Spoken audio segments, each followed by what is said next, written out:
Okay, we will start for today.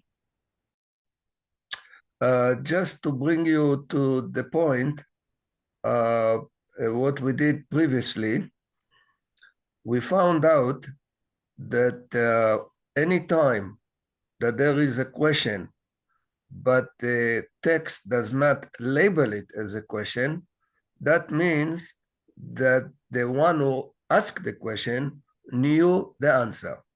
Okay? Because there are times that it is said he asked, and there are times that he said he said. For example, God said, where are you? All right? So where are you is a question, but we find out that God and angels, also angels, the text does not label their questions as a question. It only saying because they knew the answer.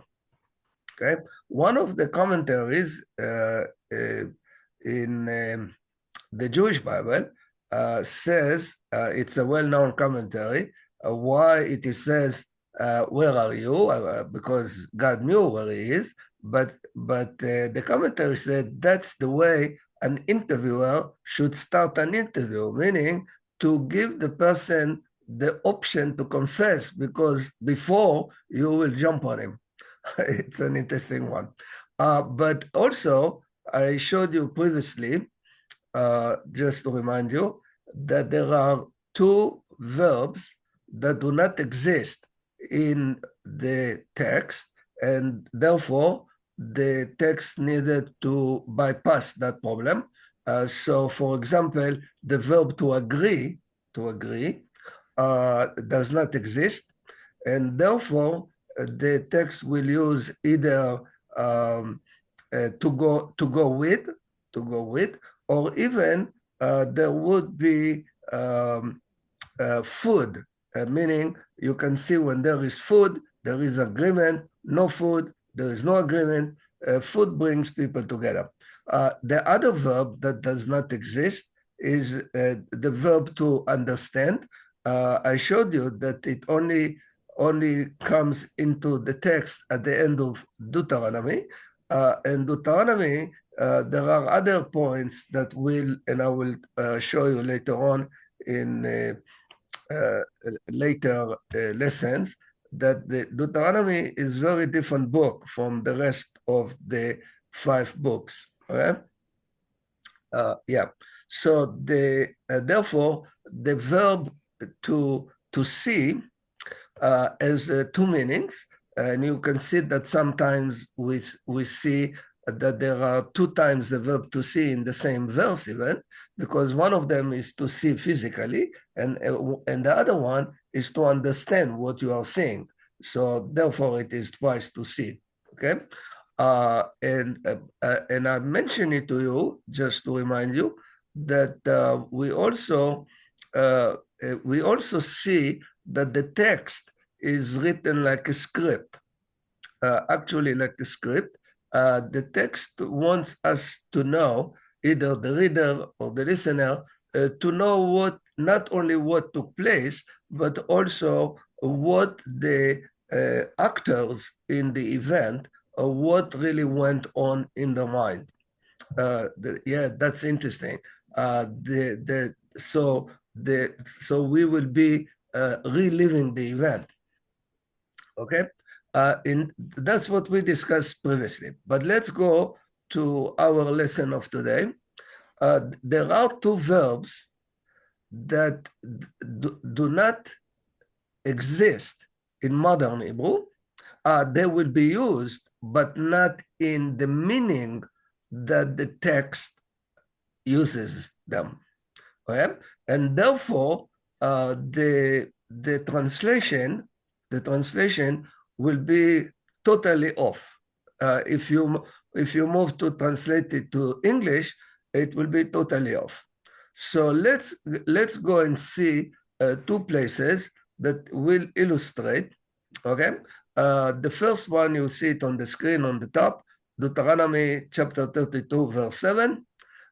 Ask your father, and he will, by the way, that the translation is declare, but it's not declare, and he will tell you.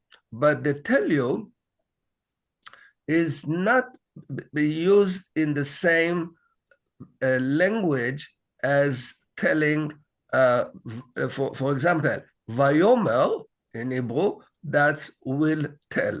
But here it is said Vayaged.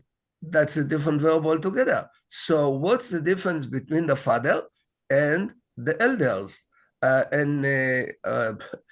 can leave it to your imagination, but I can tell you that you realize that the elders are repeating old material that everybody knows, while the father, who is closer in age to the children, will tell them something new that they don't know.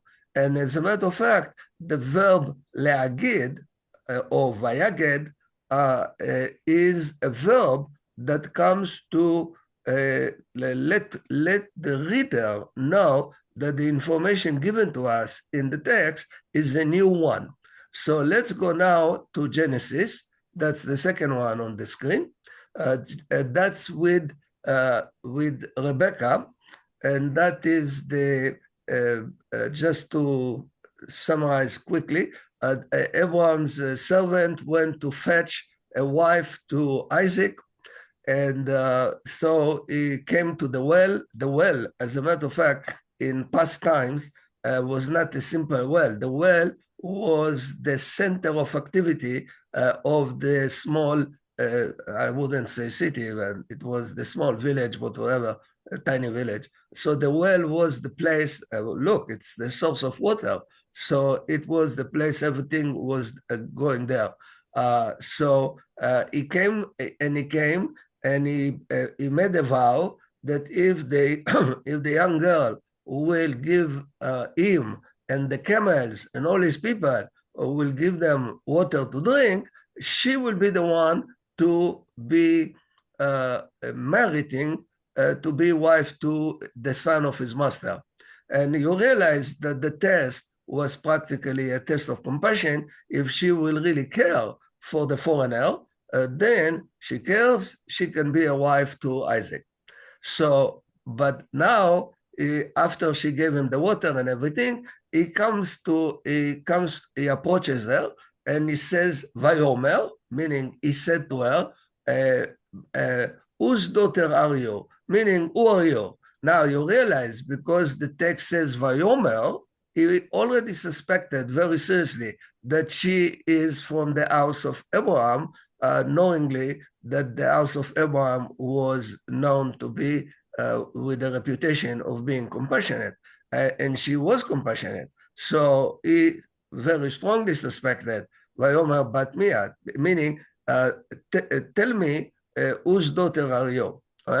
But you realize it is Vayomer. Vayomer means he quite likely knew the answer. But then in the second component of the verse, it is changing the verb agidinali, meaning tell me, but the tell is with the verb leagid, which means he didn't know the answer, and what she will tell him will be new information for him. So therefore, the text changes the verb, okay? Meaning, tell me something new. Does your house have a place for us to lodge in? Okay? So you realize why the verse is dividing the two components of the verse into two different verbs. The first component, he knew the answer. The second component, it will be new information for him.